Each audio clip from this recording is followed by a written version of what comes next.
স্বাধীন চেতা ছাত্র সমাজ বরাবরই অপরাজনীতিকে পরিহার করেছে এবং জনগণও পরিহার করেছে, এবং আমরা এবারও দেখব যে জনগণ এগুলোকে প্রতিরোধ করবে এবং তাদেরকে পরিহার করবে। যাদের শ্রমের উপর, রক্তের উপরে সভ্যতা নির্মিত হয়, সেই শ্রমিকদের একটা অত্যন্ত গুরুত্বপূর্ণ দিবস মে দিবস। যে বাংলাদেশের স্থিতিশীলতা, রাজনৈতিক স্থিতিশীলতাকে বিনষ্ট করবার জন্য একটি পক্ষ প্রথম থেকেই প্রচেষ্টা চালিয়ে যাচ্ছে। মে দিবস শুধু একটি দিবস নয়, মে দিবস আপনি ইতিমধ্যেই শুনেছেন যে এটা গোটা বিশ্বের সকল মেহনতি মানুষ যারা কাজ করে, শ্রম দিয়ে যারা তাদের জীবিকা নির্বাহ করে এবং যাদের শ্রমের উপর, রক্তের উপরে সভ্যতা নির্মিত হয়, সেই শ্রমিকদের একটা অত্যন্ত গুরুত্বপূর্ণ দিবস মে দিবস। এই দিনে আপনারা জানেন যে রক্তের মধ্য দিয়ে একটা দাবি আদায় হয়েছিল 8 ঘন্টা কর্ম সময়ের জন্য।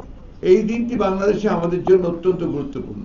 এই বর্তমান রাজনৈতিক প্রেক্ষিতে আপনারা জানেন যে দীর্ঘ 17 বছরের একটা দীর্ঘস্থায়ী ফ্যাসিস্টদের বিরুদ্ধে সংগ্রামকে লড়াই করে আমরা একটা ছাত্র গণ অভ্যুত্থানের মধ্য দিয়ে ফ্যাসিস্টদেরকে বিতাড়িত করতে সক্ষম হয়েছি।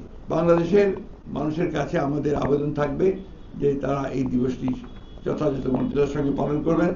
আমরা ঢাকাতে এই দিবসটিকে একটা উৎসবের দিন এবং একই সঙ্গে রাজনৈতিক শপথ গ্রহণ করবার দিন হিসেবে আমরা এটাকে নিতে চাই, যাতে করে আমরা ভবিষ্যতে আমাদের রাজনীতিকে আরো বেগবান করতে পারি। যে জামাত ইসলামের আমির তিনি বলছেন ইঞ্জিনিয়ারিং করে ক্ষমতায় এসেছে, আমি এটা তীব্র নিন্দা জানাচ্ছি, প্রতিবাদ জানাচ্ছি, এবং তিনি বা তার দল যে কখনোই সুস্থভাবে চিন্তা করেন না তার প্রমাণিত হয়েছে। সমগ্র পৃথিবী, সমস্ত যারা অবজারভার এসেছিল, সমগ্র বিশ্বের সমস্ত দেশগুলো, বাংলাদেশের সমস্ত প্রতিষ্ঠানগুলো, পত্র পত্রিকা, মিডিয়া এক বাক্যে স্বীকার করেছে যে এই নির্বাচনটি ছিল এই কালের, অর্থাৎ বাংলাদেশের পথে সবচেয়ে নিরপেক্ষ, অবাধ এবং সুষ্ঠু নির্বাচন। এবং সেই সুষ্ঠু নির্বাচনের মধ্য দিয়েই বিএনপি তার জনপ্রিয়তার মধ্য দিয়ে 213টি আসন লাভ করে সেই সরকার গঠন করার সুযোগ পেয়েছে। সুতরাং জামাতে ইসলামের আমিরের এই বক্তব্য আমি আবার আমার প্রত্যাখ্যান করছি, শুধু নয় নিন্দা জানাচ্ছি এবং ক্ষোভ প্রকাশ করছি।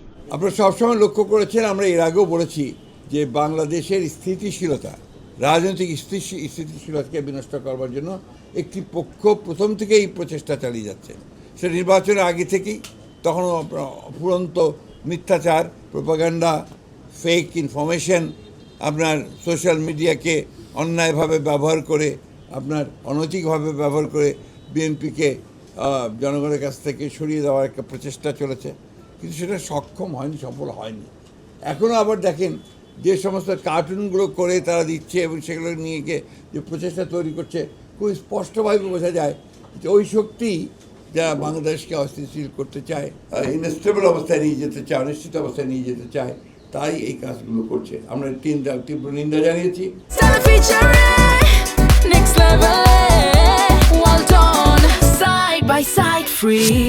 ছাত্র রাজনীতিতে এই ধরনের একটা অবস্থা তৈরি করার যে প্রচেষ্টা করা হচ্ছে, আমরা তারও নিন্দা জানাচ্ছি, এবং আমি আশা করব যে সমস্ত পক্ষগুলো এই ধরনের অপকর্মে লিপ্ত হচ্ছেন তার বিরুদ্ধে থাকবেন। কারণ বাংলাদেশের স্বাধীন চেতা ছাত্র সমাজ, সচেতন ছাত্র সমাজ বরাবরই অপরাজনীতিকে পরিহার করেছে এবং জনগণও পরিহার করেছে, এবং আমরা এবারও দেখব যে জনগণ এগুলোকে প্রতিরোধ করবে এবং তাদেরকে পরিহার করবে।